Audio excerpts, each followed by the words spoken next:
Olá pessoal, nessa aula a gente vai falar sobre automação de testes de software. Uma introdução então sobre os testes de software, testes manuais e também os testes automatizados, que é o principal foco, né, desse trabalho. Então, os testes manuais, na verdade, a gente insere informações manualmente, né, o testador, o usuário do sistema, com base no cenário de testes.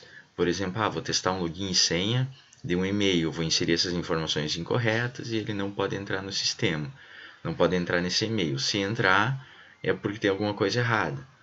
Então eu vou fazendo alguns testes, né? Eu vou seguindo um script. Login errado e senha correta, não pode entrar. Login correto, senha errada, não pode entrar. Se eu colocar os dois login e senha corretos, ele tem que entrar no e-mail. Então, se acontecer isso, é porque está correto.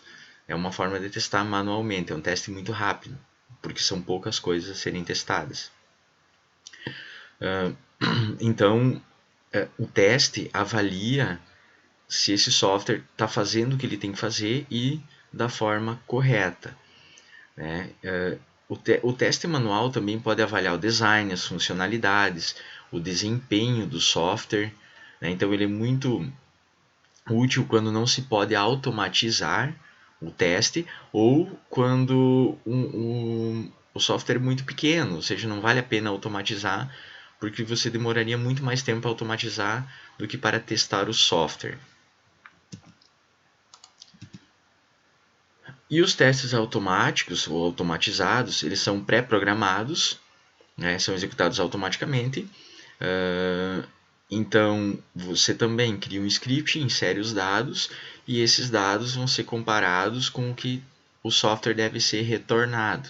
Então, os resultados reais são comparados com os resultados esperados. Então, isso ajuda a determinar o desempenho, né, e se o aplicativo está fazendo o que ele deve fazer. Os testes automáticos eles são úteis em testes repetitivos ou testes de regressão, onde é necessário testar o software várias vezes, e para isso se gastaria muito tempo para fazer testes manuais. Então, você tendo o script, você executa o teste e no momento que precisar retestar, você só roda o script. Então, é muito útil, né? Se utiliza então ferramentas para testar o software com base em casos de teste pré-definidos.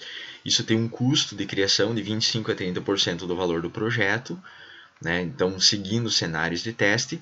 E tem a questão também que se o teste é muito pequeno, por exemplo, vai testar um login e senha, não é aconselhável automatizar. Por quê? Porque tu demora mais tempo para fazer isso. Então, pode-se fazer esse teste manual que você vai ter um custo menor e o tempo é irrelevante, né, em relação a isso. E aí um rápido comparativo entre testes manuais e os testes automáticos, né?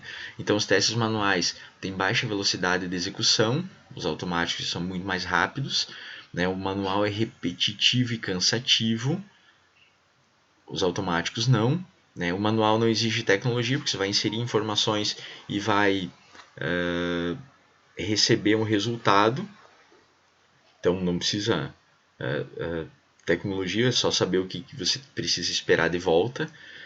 Tem um custo de execução, porque você vai usar muito tempo, e os automáticos apenas o custo de criação. Os testes manuais estão propensos a erros humanos, né? A questão de precisão, confiabilidade. Os automáticos não, porém eles podem explorar vários cenários que os automáticos não podem, como as questões visuais, cores, formatos, a questão da usabilidade, envolve a observação humana, né, que ajuda a melhorar a experiência do cliente. Isso nada é possível nos automáticos, né?